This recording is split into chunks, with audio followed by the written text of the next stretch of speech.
সাইয়েদনা ওমর ফারুক রাদিয়াল্লাহু তাআলা আনহু কোন এক রাত্রিতে এশার নামাজ মসজিদে পড়লেন না পড়ালেন? বলেন বলেন। রাষ্ট্রপতি হবে যে সে নামাজ পড়বে না পড়াবে? পড়বে না পড়াবে? এমন রাষ্ট্রপতি যেদিন বাংলার জমিনে আসবে সেই দিনই দেখতে পাবো জমিনের রহমত শুরু হয়ে গেছে। রাষ্ট্রপতি পড়বে না পড়াবে? পড়াবে। ওমর ফারুক পড়েছেন না পড়াইছেন? পড়াইছেন। এশার নামাজ পড়ালেন। নামাজ পড়ায়া ঘরের মধ্যে চলে গেলেন, কিছু খেলেন। খাওয়ার পর বউটাকে ডাক দিয়ে বলছেন, বউ আমার, প্রতিবেশী দেখার দায়িত্ব আমার।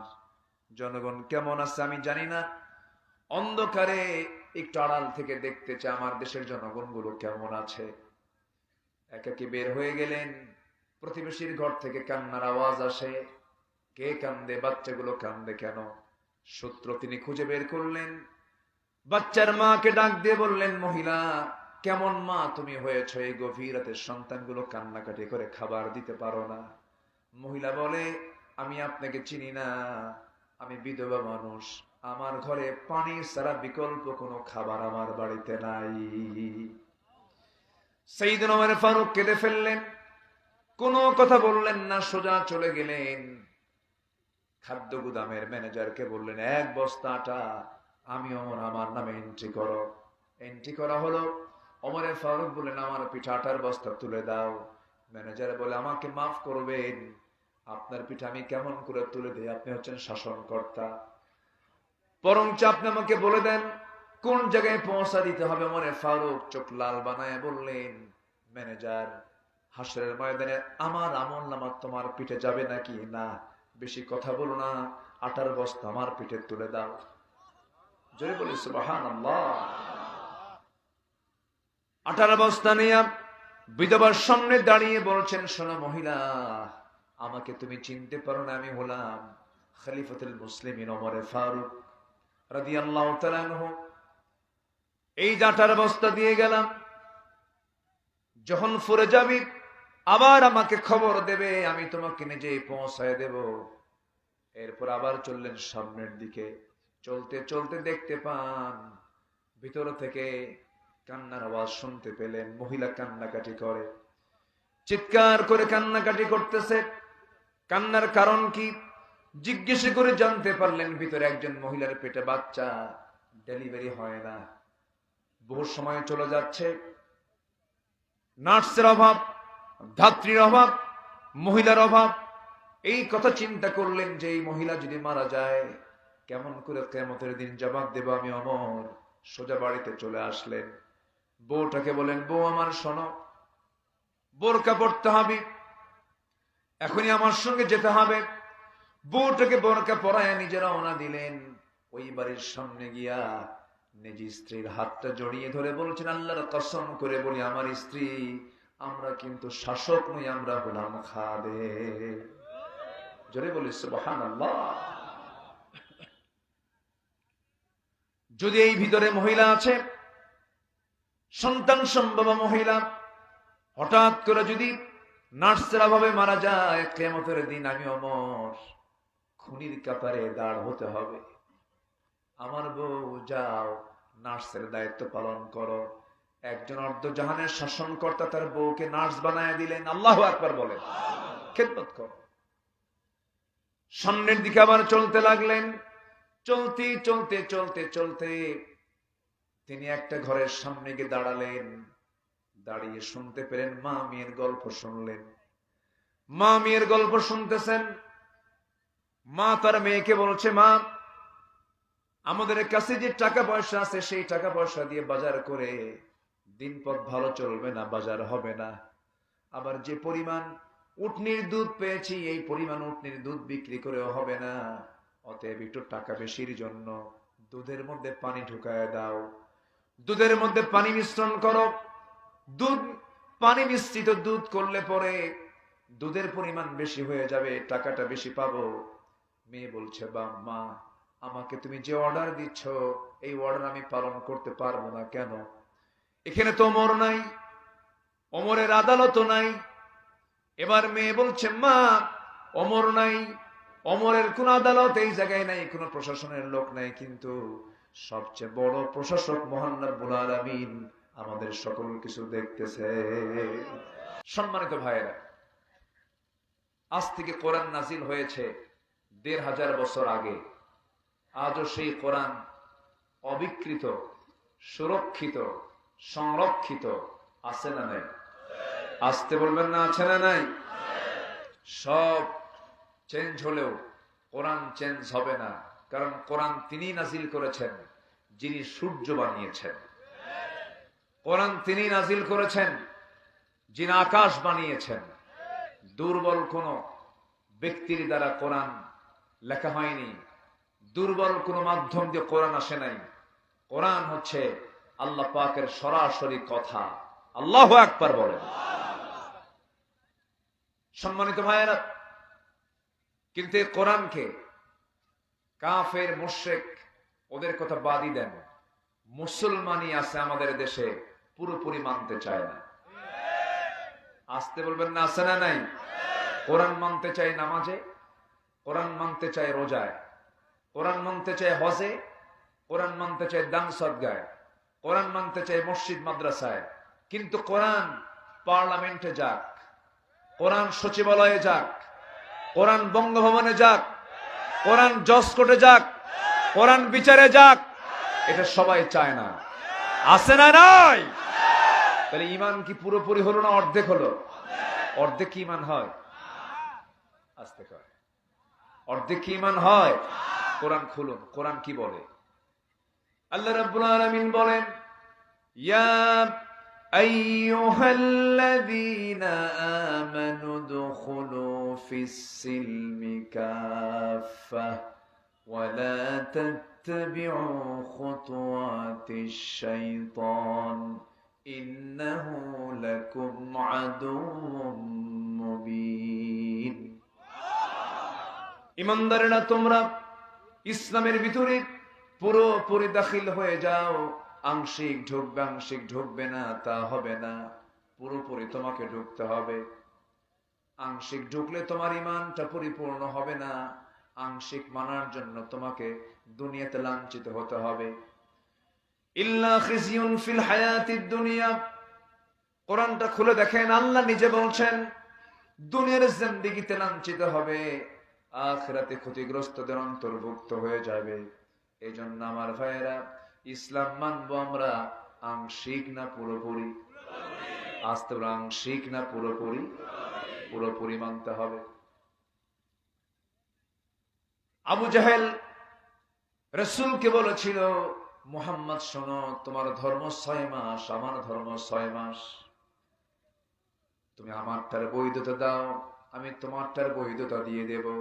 রাসূল বললেন, না না চাচা, আয়াত নাজিল হয়ে গেছে, সবাই বলুন ওয়ালা আনতুম আবিদুনা মা আ'বুদ ওয়ালা আনা আবিদুম মা আবাদতুম ওয়ালা আনতুম আবিদুনা মা আ'বুদ লাকুম দীনুকুম ওয়ালিয়া দীন। জোরে বলুন আল্লাহু আকবার।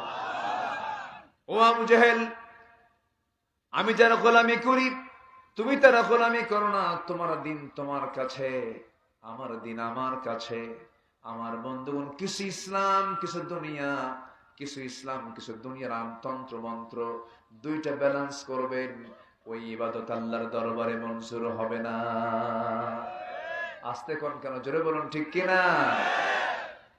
কোরআনে যা আছে এখানে মর্জি মতো খাটো করা আর মর্জি মতো বৃদ্ধি করা এমন কোন সুযোগ কোরআন দেয় নাই। সামিআনা ওয়া আতা'না, শুনবো সঙ্গে সঙ্গে মানবো। আমার মন মতো করে আমি ইসলাম মানবো না, আল্লাহ যা বলেছেন তেমন করে ইসলাম মানতে হবে। ইসলাম আপনার বাবার না। আমার বন্ধুগণ, আমরা কোন ব্যক্তির আদর্শ লালন করি না, আমরা নবীর আদর্শ লালন করি। আমরা কোন ব্যক্তিকে নেতা মনে করি না, আমরা মূল নেতা মনে করি মুহাম্মদ সাল্লাল্লাহু আলাইহি ওয়াসাল্লাম। কনসেপ্ট ক্লিয়ার করতে হবে। জান্নাত পেতে হলে কনসেপ্ট ক্লিয়ার করে জান্নাত পেতে হবে। ভেজাল আমার আপনার মন মতো ইসলাম মানবর জান্নাত পাবো, মামুর বাড়ি এত সস্তা না, জান্নাত মামুর বাড়ি না, ঠিক কিনা? সম্মানিত ভাইয়েরা, আসুন ধীরে ধীরে মূল আলোচনার দিকে চলে যাই। আমরা আল্লাহর রহমত পেতে চাই না লানত পেতে চাই? বলেন, লানত না রহমত? রহমত পেতে চাই। আসুন মূল আলোচনার দিকে আস্তে আস্তে চলে যাচ্ছি। লানত প্রাপ্ত বান্দা, লানত প্রাপ্ত অপরাধ মোট কয়টা বলেন তো? বলেন কয়টা? আমি কি একটাও বলেছি? একটাও বলেছি? আমি একটা একটা করে এখন শুরু করছি। কেউ যাবেন না তো নাকি? রাজি আছেন তো সবাই ইনশাআল্লাহ?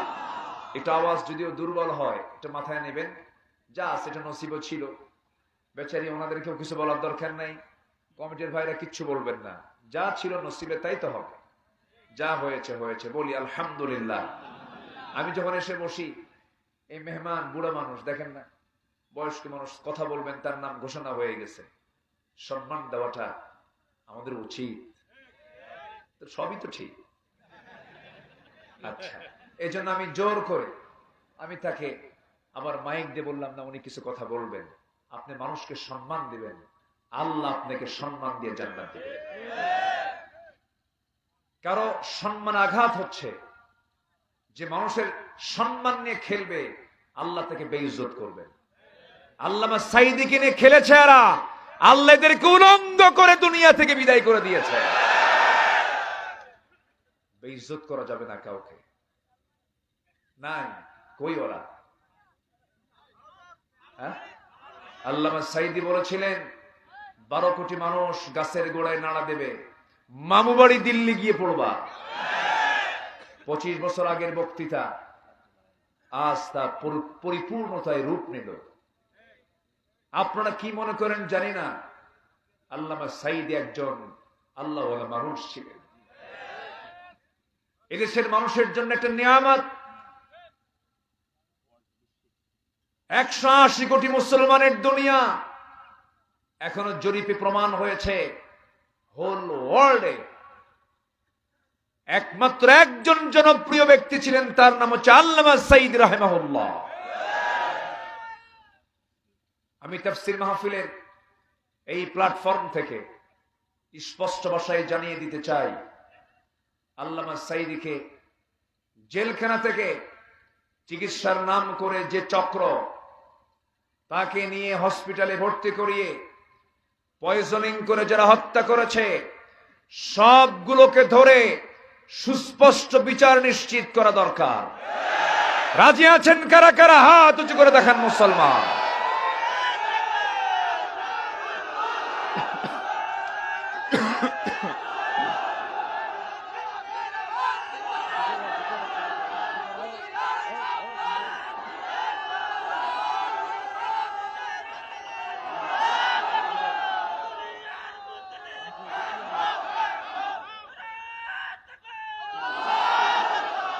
আল্লাহ কবুল করুন, জোরে বলি আমিন, আরো জোরে আমিন। ওরা আমাদের তালিকা করেছে 16 বছর। এই 16 বছর আমাদের তালিকা করে আমাদেরকে বলেছে রাষ্ট্রদ্রোহী, আমাদেরকে বলেছে দেশদ্রোহী, আমাদেরকে বলেছে রাজাকার। অহংকার মুহূর্তের মধ্যেই মিশে যায়। শুধু একটা শব্দ আজ তার পতনের মূল কারণ। রাজাকারের সন্তানরা চাকরি পাবে? এই দেশ নির্দিষ্ট কোনো একটা মহলের নয়, এই দেশ সবার, ঠিক কিনা? এই দেশকে নির্দিষ্ট মহলের না, সবার, সবার। এটা মাথায় রাখতে হবে। অহংকার দেখাবেন, হেরে যাবেন। মাফ করবেন, আল্লাহ আপনাকে মাফ করবেন। এত জিদ, 50 বছর আগের কাহিনী আর ফুরায় না। দেশ কোথায়? খালি কাহিনী খোঁজে। কারো বাবার দেশ, কারো স্বামীর দেশ, মাঝখান দিয়ে আমরা শেষ। আমরা কিচ্ছু চাই না, আমরা সামনে চাই কোরআনের দেশ, ঠিক কিনা? সব দেখছি আমরা। কেউ 25 বছর, কেউ 16 বছর, কেউ 9 বছর, মাঝখান দিয়ে মঈনুদ্দিন ফখরুদ্দিন কয়েক বছর, সব দেখছি। সব মুসলমান, কিন্তু কেউ কোরআন আনে নাই পার্লামেন্টে। কি আমি কি ভুল বলতেছি? ভুল বলতেছি? সব ধোকাবাজি, খালি মড়ক। ভাইয়ের আমার, ভোট দিবেন, বাঁশ দেব, খালি বাঁশই খাইছি আমরা। আমরা জাতি হিসাবে এত ধোকা খাইলাম নেতাদের দ্বারা। এখনো চাঁদাবাজি আছে না নাই বলেন তো? একজনের গার্মেন্টস আরেকজন দখল করে বসে আছে। বাস্তব তো এগুলো। যুবকরা, ছাত্ররা, তোমরা 5 আগস্ট পর্যন্ত যে আন্দোলন করেছ, এই রক্তকে বৃথা যেতে দেওয়া যাবে না। মাত্র 45 মিনিটে তোমরা তাকে টাইম দিয়ে এই দেশ থেকে তাড়িয়েছ। তোমাদের অবদান অনেক, ঠিক কিনা? ঠিক কিনা? মুগ্ধ রক্ত দিয়েছে, রংপুরের আবু সাইদ রক্ত দিয়েছে। এই রক্তকে বৃথা যেতে দেওয়া যাবে মাথায় রাখতে হবে। কোন অন্যায় নিজে করব না, কাউকে অন্যায় করতে দেব না। আসুন না, কোরআন তো সবার। রাগ করলেন আপনারা? একটু গরম করে রাগ করে কত গেলাম। এটা রাগের কথা না, এটা মোহাব্বতের কথা। আসুন না, কোরআন দিয়ে আমরা একটু চেষ্টা করি, কোরআন দিয়ে দেশ সাজানোর চেষ্টা করি। আমাকে যে যা বলে বলুক, সৃষ্টি যার, হুকুম চলতে হবে তার। এটা মোল্লার কথা না, আল্লাহর কথা। আলা লাহুল খালক ওয়াল আমর। কোরআন খুলে দেখেন, সৃষ্টি যার, হুকুম চলবে তার। আমাদের তালিকা করলো, আমরা কি করছি? আমরা রাষ্ট্রের বিরুদ্ধে কাজ করেছি। 116 জন আলেমের তালিকা করলো 2 বছর আগে। শামসুদ্দিন মানিক, হ্যাঁ, 116 জনের মধ্যে আমার নাম। আমার যে ঢুকছে কেমনে বুঝলাম না, আমার চিনে না তো, আমার নামটা ঢুকায় গেছে 116 জনের মধ্যে। তালিকা করলো। এই তো কয়েকদিন আগে সিলেট দিয়ে সে আসাম ঢুকবে, ত্রিপুরা ঢুকবে, সীমান্ত এরিয়ায় যেতে আর পারলো না, সিলেটবাসীদেরকে ধরে ফেলছে। মাশাআল্লাহ, অনেক আপ্যায়ন করেছে, বিসি শুদ্ধ আউট করে দিচ্ছে। সম্মানিত বন্ধুগণ, আলেমদের গায়ে হাত দিলে এগুলি হবে। এটা যুগে যুগে ইতিহাস আছে না নাই? মুসার গায়ে হাত দিতে চেয়েছিল ফেরাউন, পানিতে সুবান খায় মরছে, ঠিক কিনা? ইব্রাহিমকে আগুনে পুড়ে মারতে চেয়েছিল নমরুদ, ন্যাংরা বসতে বিদায় হয়েছে। আবু জেহেল রাসূলকে দেশ ছাড়া করেছে। আবু জেহেল একটা শিশুর দ্বারা আক্রান্ত হয়ে দুনিয়া থেকে বিদায় নিয়েছে। এটাই পৃথিবীর ইতিহাস। সম্মানিত ভাইয়েরা, আরেকজন বাঁচার জন্য চেষ্টা করলো, দাড়ি কাইটা মাথার চুল কালো বানালো, পাঞ্জাবি খুইলা গেঞ্জি গায়ে দিল, পাজামা খুলে লুঙ্গি পরলো, নৌকায় চললো, নৌকার ভেড়ে না, কোস্টগার্ড ধরে ফেললো। আইনমন্ত্রীকে চিনতে পারলো, আইনমন্ত্রীকে নিয়ে চলে যায়, কোনো দিকে আর তাকাচ্ছে না। কোস্টগার্ডকে, আইনমন্ত্রীকে, আমার একা নিয়ে যাও কেন? আমি তো জামাতের সাথে আসছি, বুঝলেন না? আমি তো একা আসি না, আমি তো জামাতে আসছি।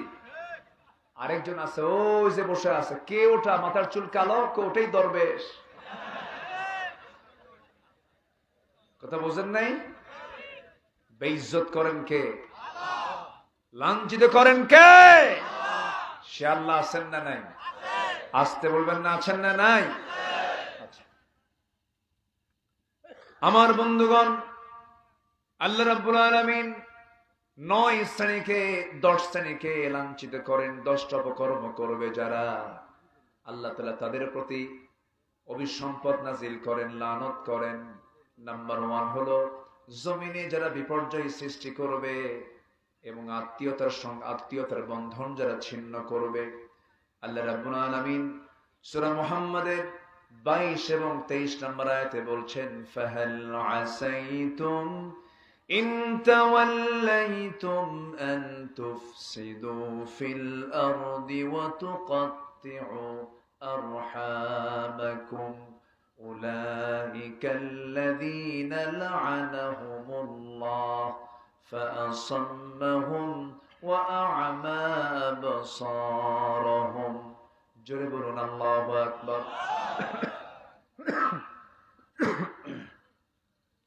আল্লাহ রাব্বুল আলামিন বলেন, যে সমস্ত বান্দাগুলো জমিনে বিপর্যয় সৃষ্টি করবে, ফিতনা ফাসাদ সৃষ্টি করবে, আইনটাকে বেআইন করবে, নিজের জন্য এক আইন, অন্যের জন্য আরেক আইন, এই সমস্ত আচরণ যারা করবে আমার লানত তাদের উপর বর্ষিত হবে। জোরে বলি নাউযুবিল্লাহ। কম বিপর্যয় সৃষ্টি করেনি, আয়না ঘর বানিয়েছিল। আয়না ঘর আমি দেখেছি। দুজন আয়না ঘরে থাকা ব্যক্তির সঙ্গে আমি কথা বলেছি, ব্যারিস্টার আরমান এবং ব্রিগেডিয়ার জেনারেল আব্দুল্লাহিল আমান আজমির সাথে আমি কয়েক ঘন্টা কথা বলেছি। ব্যারিস্টার আরমান বলেছেন, আমার বাবাকে তারা ফাঁসি দিয়ে মারল 8 বছর আগে। আমি জানতাম না। আমি যেদিন আয়না ঘর থেকে বের হয়েছি সেদিন জানলাম আমার আব্বা 8 বছর আগে দুনিয়া থেকে বিদায় নিয়েছে। ব্রিগেডিয়ার জেনারেল আব্দুল আমান আজমি বললেন, এই 8টা বছর আয়না ঘরে থেকে সূর্যের মতো নিয়ামত, এই সূর্যের চেহারা আমি দেখতে পাইনি, আমাকে দেখতে দেয়নি।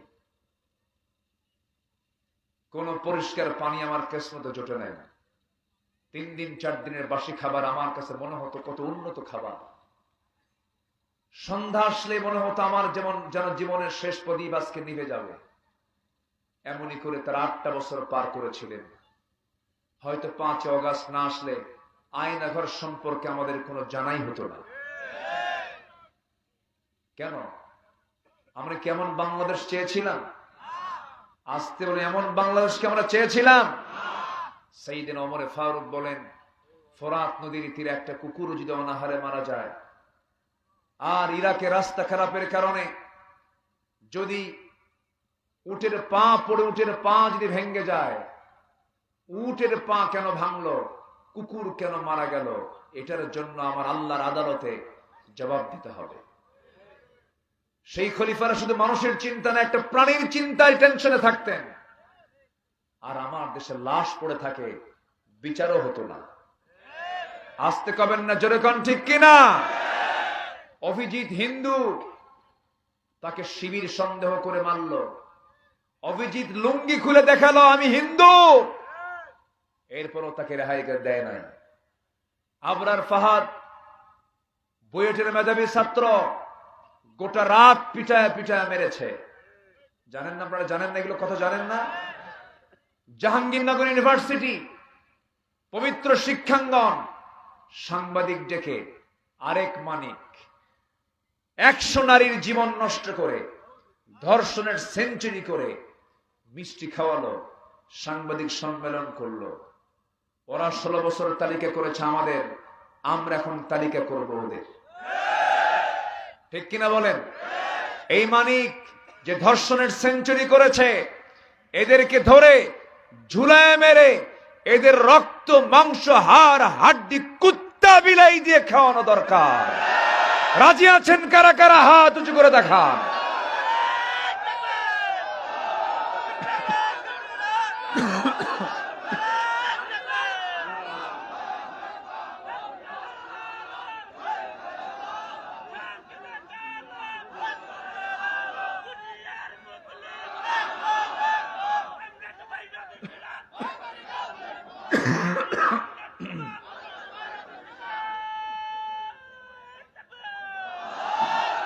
জি, এই স্লোগানও দিতে দেয়নি আমাদের। মাহফিল আসলাম, বসলাম, জনগণ স্লোগান দেয়, কিছু আতিপাতি নেতা বলে স্লোগান চলবে না। যারা কয় স্লোগান চলবে না, ওদের জানাজাও চলবে না। জানাজায় স্লোগান আছে না নাই? প্রথম তাকবীর কি? আরো জোরে দ্বিতীয় তাকবীর কি? আমার মনে হয় যারা আল্লাহু আকবার আওয়াজকে বন্ধ করতে চায় ওদের জন্মের সমস্যা। ওয়াজ কি শুধু আমি পারি? দেখেন ওয়াজ কেমন উত্তর দিল, দেখছেন?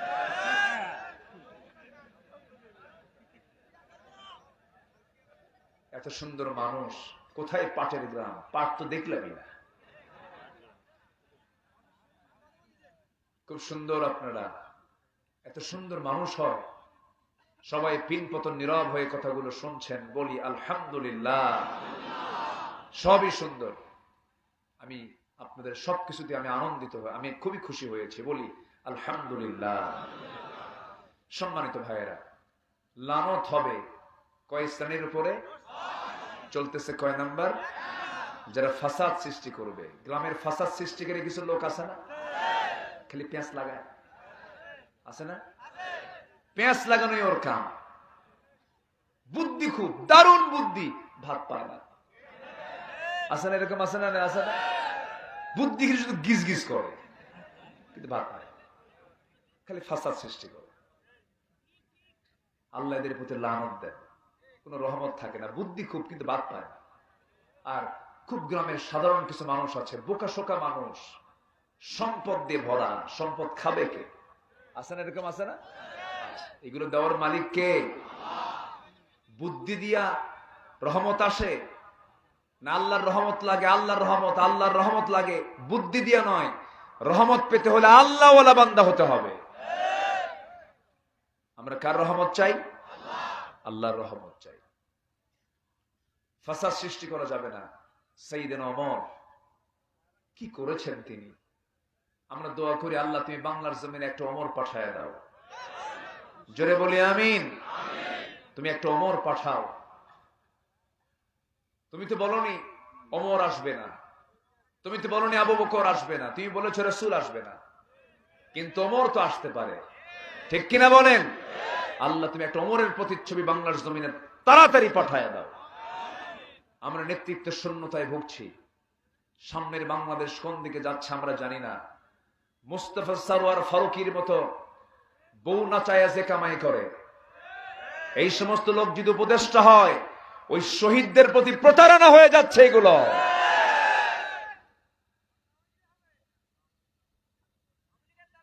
নাটক করে, সিনেমা করে যারা, তাদের মধ্যে কোন ইসলামের গন্ধ আছে? আস্তে গন্ধ আছে? নাই। নাটক পাড়া যান, ওদের নাটক অভিনয় ভালো হয়, কিন্তু পরিবারে শান্তি নাই, পর্দা নাই, তো ইসলামের কোন অনুসরণ নাই। ইসলামের কোন অনুসরণ নাই তাদের ভিতরে। সম্মানিত ভাইয়েরা, নেতৃত্ব দেওয়ার জন্য তারা উপযুক্ত নয়। অনেক উপযুক্ত লোক বাংলার জমিনে আছে না নাই? অনেক উপযুক্ত লোক ছিল।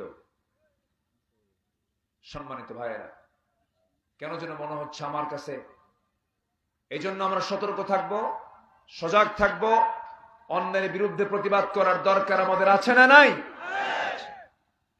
সাইয়েদনা ওমর ফারুক রাদিয়াল্লাহু তাআলা আনহু কি মানুষ ছিলেন! আল্লাহু আকবার! কি শান্তি তিনি প্রতিষ্ঠা করলেন। রাষ্ট্রের চেয়ারে যেদিন বসলেন, সেই দিন থেকে নিয়ে শুরু করে মৃত্যুর দিন পর্যন্ত ওমর ফারুক কোন রাত নিজের পিঠটাকে বিছানার সঙ্গে লাগাতে দেন নাই। ঘুমাতে পারেন নাই। ঘুমাতে গেলেই মনে হয়ে যেত, না জানি আমার জনগণ কেমন আছে, প্রতিবেশীগুলো কেমন আছে। তার একটা রাতের কথা আমার মনে পড়ে গেল। সবার কম বেশি ইতিহাসগুলো জানা আছে। সাইয়েদনা ওমর ফারুক রাদিয়াল্লাহু তাআলা আনহু কোন এক রাত্রিতে এশার নামাজ মসজিদে পড়লেন না পড়ালেন? বলেন বলেন। রাষ্ট্রপতি হবে যে, সে নামাজ পড়বে না পড়াবে? পড়বে না পড়াবে?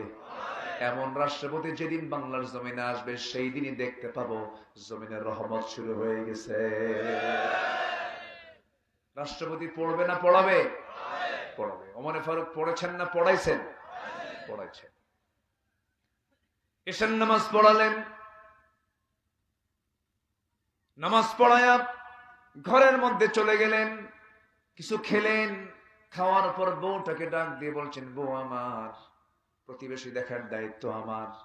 জনগণ কেমন আছে আমি জানি না, অন্ধকারে একটু আড়াল থেকে দেখতে চাই আমার দেশের জনগণ গুলো কেমন আছে। একাকি বের হয়ে গেলেন, প্রতিবেশীর ঘর থেকে কান্নার আওয়াজ আসে। কে কান্দে? বাচ্চাগুলো কান্দে কেন? সূত্র তিনি খুঁজে বের করলেন। বাচ্চার মাকে ডাক দিয়ে বললেন, মহিলা কেমন মা তুমি হয়েছ, এই গভীর রাতে সন্তানগুলো কান্নাকাটি করে খাবার দিতে পারো না? মহিলা বলে, আমি আপনাকে চিনি না, আমি বিধবা মানুষ, আমার ঘরে পানি ছাড়া বিকল্প কোনো খাবার আমার বাড়িতে নাই। সাইয়েদনা ওমর ফারুক কেঁদে ফেললেন, কোনো কথা বললেন না, সোজা চলে গেলেন। খাদ্য গুদামের ম্যানেজারকে বললেন, 1 বস্তা আটা আমি ওমর আমার নামে এন্ট্রি করো। এন্ট্রি করা হলো। ওমরে ফারুক বললেন, আমার পিঠা আটার বস্তা তুলে দাও।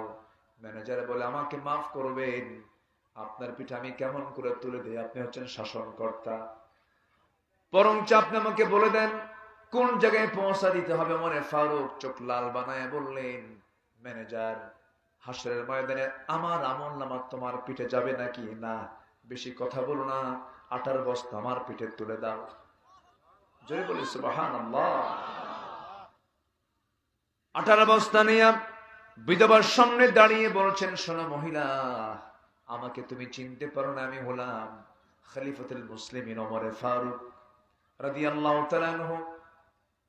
এই আটার বস্তা দিয়ে গেলাম, যখন ফুরে যাবি আবার আমাকে খবর দেবে, আমি তোমাকে নিজেই পৌঁছায় দেব। এরপর আবার চললেন সামনের দিকে। চলতে চলতে দেখতে পান ভিতর থেকে কান্নার আওয়াজ শুনতে পেলেন। মহিলা কান্নাকাটি করে, চিৎকার করে কান্নাকাটি করতেছে। কান্নার কারণ কি জিজ্ঞেস করে জানতে পারলেন, ভিতরে একজন মহিলার পেটে বাচ্চা, ডেলিভারি হয় না, বহু সময় চলে যাচ্ছে, নার্সের অভাব, ধাত্রীর অভাব, মহিলার অভাব।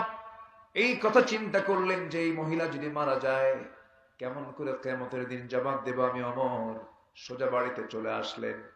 বউটাকে বলেন, বউ আমার শোনো, বোরকা পড়তে হবে, এখনই আমার সঙ্গে যেতে হবে। বউটাকে বোরকা পরায় নিজে রওনা দিলেন।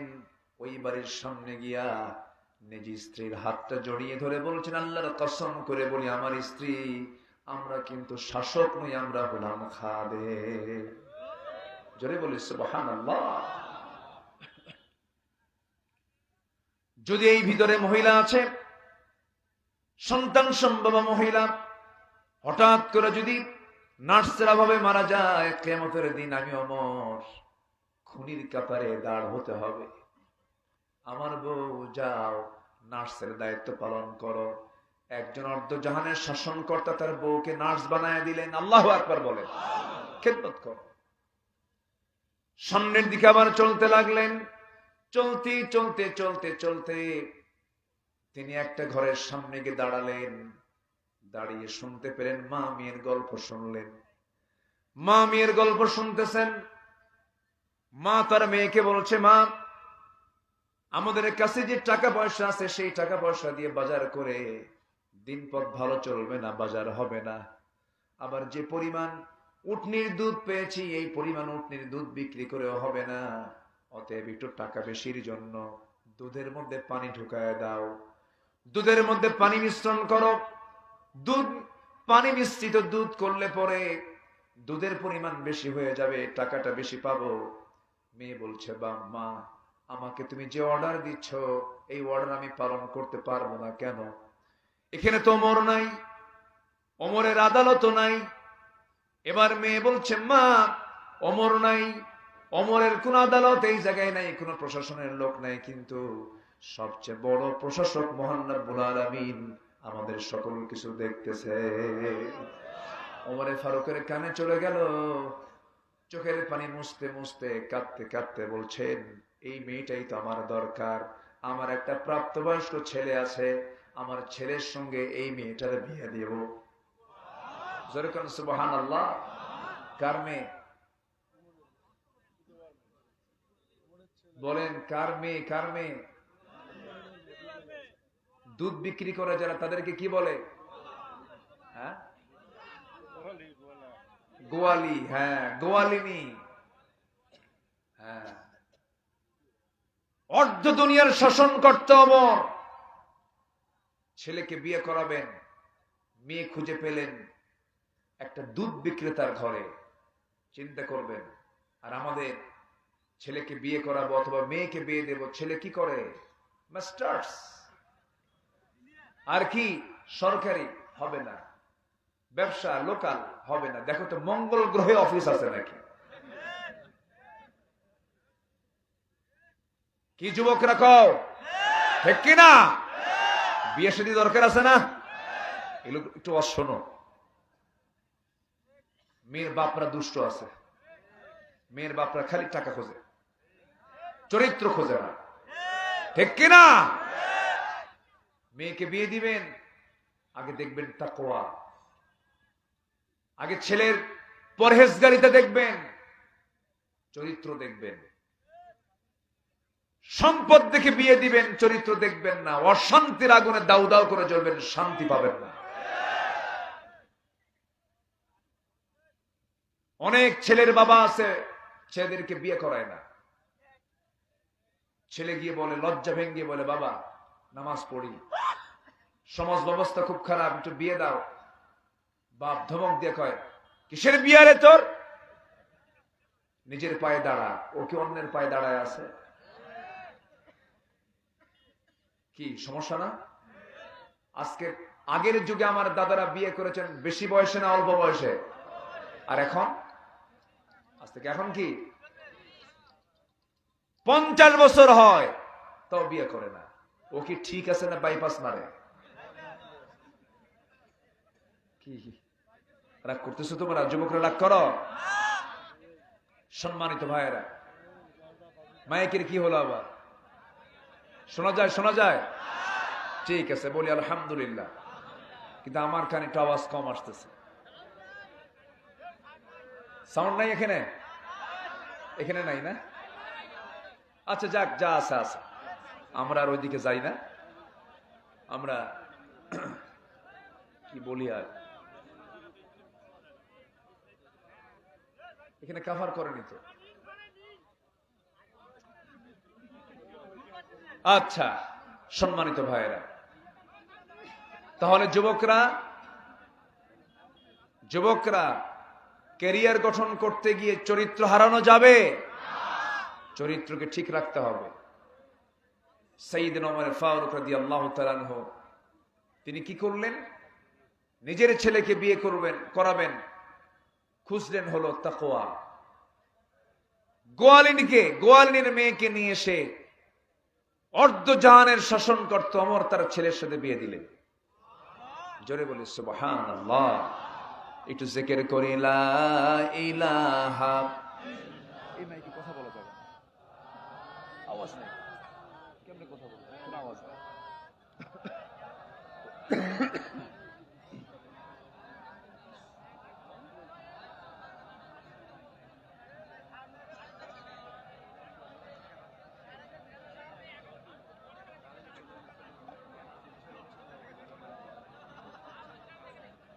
ও জিকির করি লা ইলাহা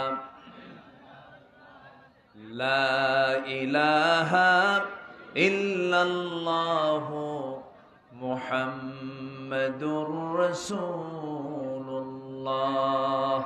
সাল্লাল্লাহু আলাইহি ওয়াসাল্লাম। বিদ্যুৎ নাকি চলে গেছে। এই থামেন তো, বিদ্যুৎ চলে গেলে আবার মাইক চলে কেমনে? সাউন্ড বক্স বিদ্যুৎ দিয়া। আচ্ছা, লাইট মেশিন দিয়া। আর কি?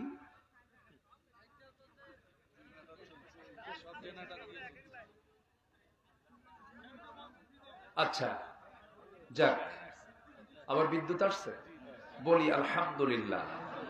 বেশি জোরে বলার দরকার না, আবার যেতেও পারে। এগুলি করবেন আপনারা, আগামী থেকে এগুলো সতর্ক থাকবেন। আয়োজন করলে সবার আগে মাথায় রাখবেন, হার্ট অফ মাহফিল মাইক, এটা মাথায় রাখবেন। একটা খেলোয়াড়ের, ক্রিকেটারের মূল অস্ত্র হচ্ছে ব্যাট, ফুটবলারের মূল অস্ত্র কি? ফুটবল। কিন্তু হাওয়া নাই, কাম হবে না তো। এটা খেয়াল রাখবেন সবসময়ের জন্য। সম্মানিত ভাইয়েরা, ওমরে ফারুক রাদিয়াল্লাহু তাআলা আনহু চলতেছেন রাতের আধারে, হঠাৎ করে দেখেন একটা ঘরের ভিতর থেকে বিরহের গান আসতেছে কানে। ভাবলেন এত রাত্রিতে একটা নারী পর পুরুষকে পাওয়ার জন্য গান গায়, এই গান কোন মহিলা গায়, কেন এত সাহস? এটা ইসলামী জনপদ, সে আল্লাহর কালাম তেলাওয়াত করত। তিনি সার্চ করতে লাগলেন, খুঁজতে লাগলেন, দরজায় গিয়ে নক করলেন, আর আওয়াজ নাই, চুপচাপ। বললেন দরজা খুলো, তাও খুলে না। সাইয়েদনা ওমর ফারুক রাদিয়াল্লাহু তাআলা আনহু ওই মহিলাকে ধরার জন্য ওই ঘরের পিছন দিকে চলে গেলেন। খেজুর পাতার বানানো বেড়াটা আস্তে করে টান দিলেন, ভিতরে ঢুকলেন। ভিতরে ঢুকে দেখেন একজন মহিলা মাথায় কাপড় দেওয়া, পর্দার পরিবেশ রক্ষা করে দাঁড়ায় আছে, সামনে একটা প্রদীপ জ্বালানো। ওমর ফারুক মহিলাকে লক্ষ্য করে বলছেন, তুমি কি জানো না এটা ইসলামী জনপদ? বিরহের গান কেন গাচ্ছ?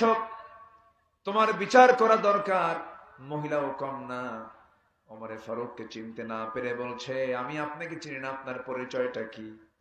আমি গান গাইছি, এটা আমার জন্য একটা অপরাধ হতে পারে, কিন্তু আপনি আমার সামনে দাঁড়ায়া একটা দুইটা নয়, মোটামুটি 4 থেকে 5টা দোষ করে ফেলেছেন।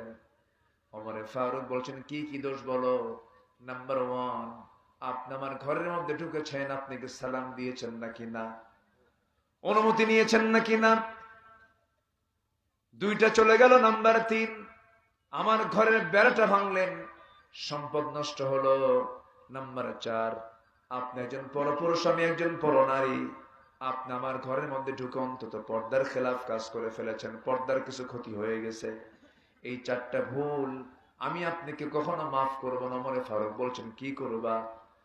এই 4টা ভুলের জন্য আমি আপনার বিরুদ্ধে আগামীকাল সকালবেলা হলেই ওমরের পার্লামেন্টে চলে যাব, ওমরের আদালতে চলে গিয়ে আপনার বিরুদ্ধে আমি মানহানির মামলা দায়ের করব।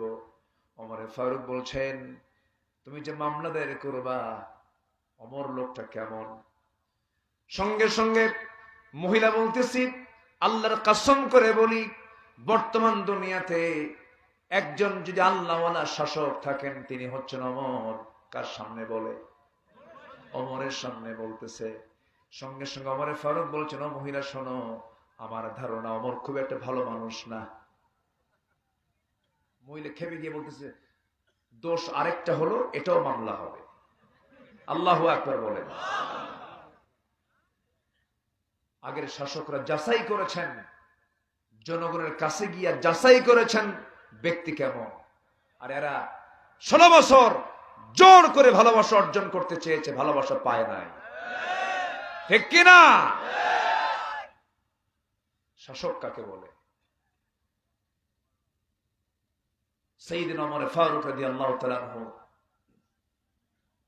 এবার বলছেন, মহিলা ঠিক আছে, মামলা টামলা যা দিবা দিবা, সমস্যা নাই, কিন্তু তুমি গান গাও কেন? কি হয়েছে তোমার? এবার মহিলা বলতেছে, আজ থেকে 4 মাস আগে আমার সাথে আমার স্বামীর নতুন বিয়ে হয়। আমি আমার স্বামীকে 3 দিন 3 রাত পেয়েছিলাম। কাছে পাওয়ার পর আমাদের প্রেম বিনিময় হয়েছে, মুহাব্বত বিনিময় হয়েছে। 4র্থ দিনের মাথায় আমার স্বামীকে এই জনপদের খলিফার লোকজন সীমান্ত প্রহরায় নিয়োগের জন্য নিয়ে গেল।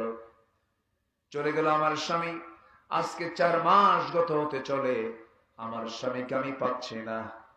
সেই স্বামী আমার বৈধ স্বামী। রাত 12টা বেজে গেছে, ঘুম ভেঙে গেছে। ঘুম ভাঙ্গার পর আর ঘুম আসে না। স্বামীর প্রতি আমার আকর্ষণ জেগে গেছে, মহব্বত জেগে গেছে। সেই বৈধ স্বামীকে পাওয়ার জন্য আমি রাতের আধারে গুনগুন গুনগুন করে গান গাচ্ছিলাম। ওমর ফারুক মনে মনে চিন্তা করেন, আহারে দোষ তো আরেকটা যোগ হলো, আমি তো মহিলার হক নষ্ট করে ফেলেছি। এবার ওমর ফারুক বলছেন, মহিলা শোনো, আমি যে দোষগুলো করেছি তুমি কি মামলা দিবা নাকি? হ্যাঁ, অবশ্যই মামলা দেব। ঠিক আছে, তোমার যে প্রত্যাশিত স্বামী, যে স্বামীর জন্য তুমি গুনগুন গুনগুন করে গান গাচ্ছ, সেই স্বামীকে যদি আমি আগামীকাল সকালবেলায় তোমার সামনে যদি হাজির করে দেই, তুমি কি মামলা দিবা নাকি? মহিলা মুচকি হাসি মেরে বলে, সকাল নয়, সন্ধ্যার মধ্যে যদি হাজির করে দিতে পারেন, আপনি বেকসুর খালাস, মামলা ক্লিয়ার। যেরকম সুবহানাল্লাহ। সাইয়েদনা ওমর ফারুক রাদিয়াল্লাহু তাআলা আনহু আসল জায়গায় নক করেছেন, বুঝতে পেরেছেন মহিলার সমস্যা কোথায়। চলে আসলেন, চলে এসে বউটাকে বলেন, বউ আমার, স্বামীকে ছাড়া স্ত্রী কতদিন থাকতে পারে? বলা হলো 3 মাস। কয় মাস বলেন তো? সালাসাতা কুরু। যেমন কোন মেয়েকে তালাক দিলে পরে, তালাক প্রাপ্ত হয়ে সে অন্য কোন স্বামী গ্রহণ করতে পারবে না, অন্তত কয় মাস? কয় মাস? 3 মাস। তার স্ত্রী জানিয়ে দিলেন, এই আয়াত প্রমাণ করছে 3 মাস সামথিং। ওমর ফারুক সেনাবাহিনী কমান্ডারকে বললেন, আজকের থেকে সকল সৈনিকের সাধারণ ছুটি হবে 3 মাস। এরপর পরিবারের হক আদায় করার জন্য ছুটি ঘোষণা করা হলো। সুবহানাল্লাহ বলবেন না? তারা ছিলেন শাসক, তারা দেশ চালিয়েছেন, রাষ্ট্র চালিয়েছেন, তাদের মাঝে আল্লাহর ভয় ছিল। আমরা চাবো এমন শাসক আমার দেশে আসুক, যাদের দিলটা বড় থাকবে হলো আল্লাহর ভয় দিয়া। আসতে বলবেন না, কি দিয়া? আল্লাহর ভয় দিয়া। তাহলে ফাসাদ আর সৃষ্টি হবে না, জমিনে বিপর্যয় সৃষ্টি হবে না। আল্লাহ লানত অভিসম্পাত করেন কয়জনের উপরে? 10 জন, 10 শ্রেণীর উপর। আমি বলেছিলাম, আত্মীয়তার বন্ধন যারা ছিন্ন করবে তাদের উপর আল্লাহর লানত নাযিল হবে। আত্মীয়তার বন্ধন যারা ছিন্ন করবে এমন লোক মনে হয় পাটগ্রামে নাই। আসতে বলবেন না, আছে না নাই? ভাইয়ের বিরুদ্ধে ভাই মামলা দেয়, এই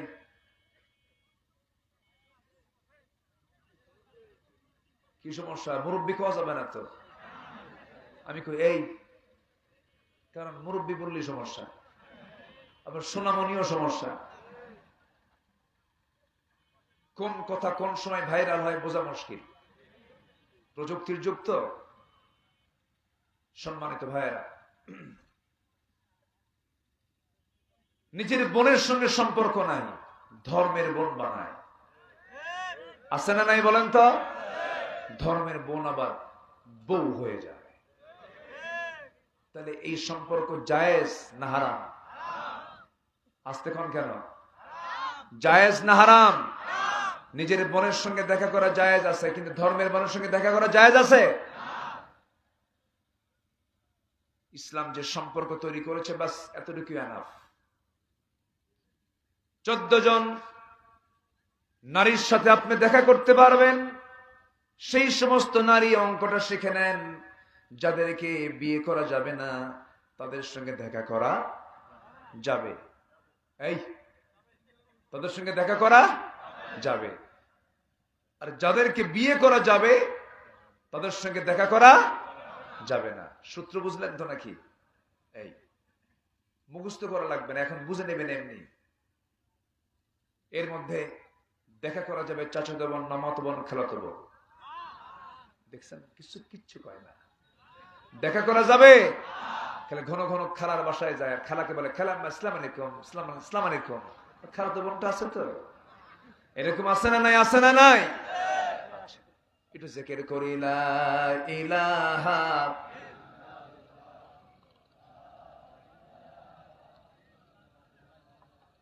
আরো জোরে, লা ইলাহা সুবহানাল্লাহ আলহামদুলিল্লাহ লা ইলাহা, আরো জোরে, লা ইলাহা, লা ইলাহা, লা ইলাহা ইল্লাল্লাহ মুহাম্মাদুর রাসূলুল্লাহ। রাসূলুল্লাহ সাল্লাল্লাহু আলাইহি ওয়াসাল্লাম।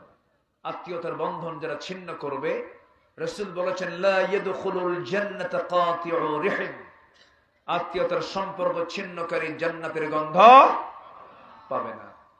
দুই একজন করে লোক একটু উঠতেছেন, ভাবতেছেন মনে হয় আমি দেখতেছি না, এরকম নাকি?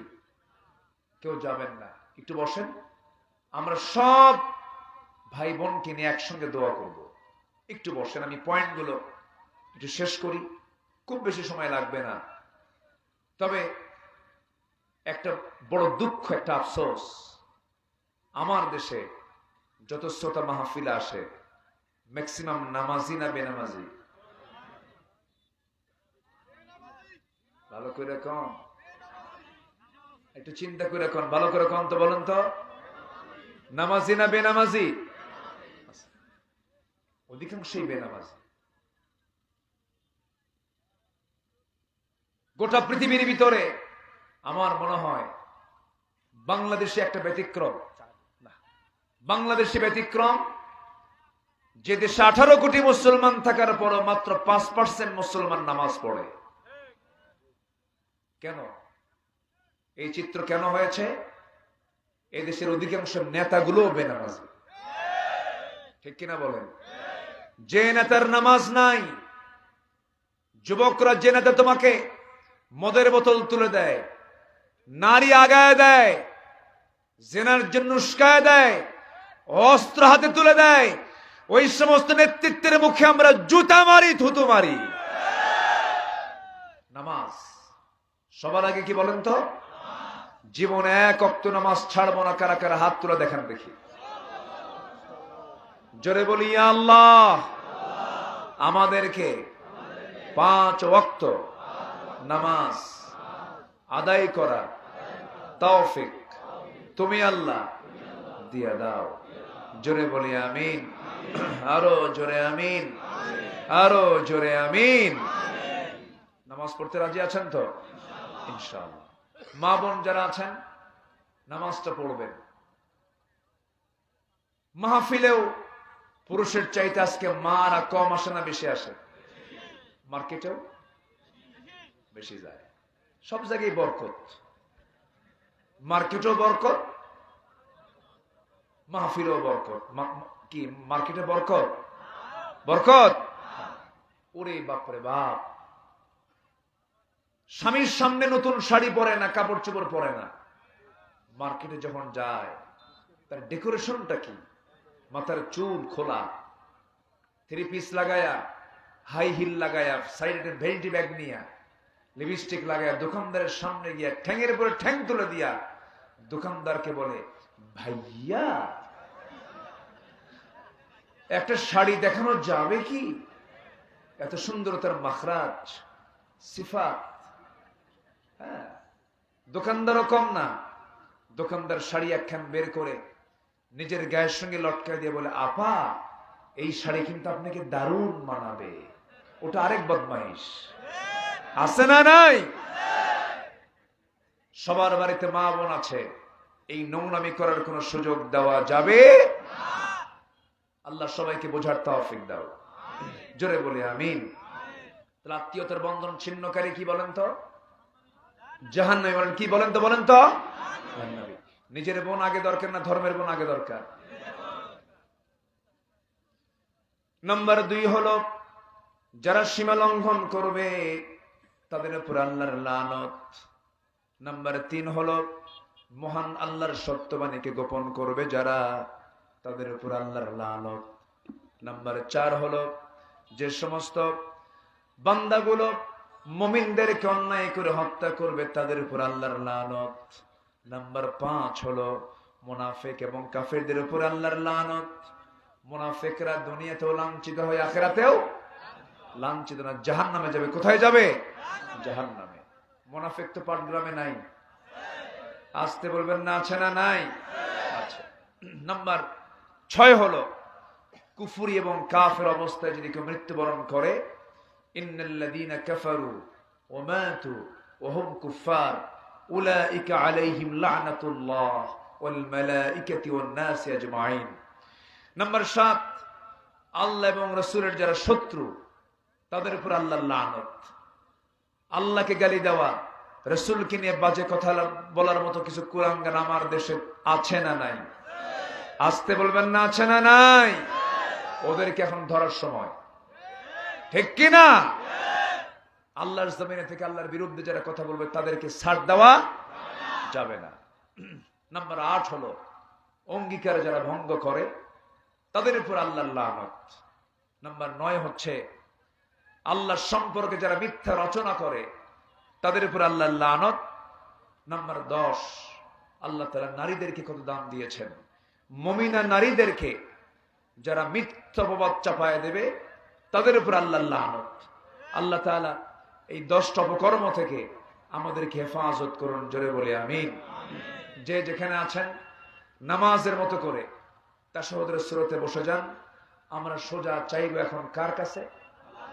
সবাই বলে সুবহানাকাল্লাহুম্মা ওয়া বিহামদিকা আশহাদু আল্লা ইলাহা ইল্লা আনতা আস্তাগফিরুকা ওয়া আতুবু ইলাইক।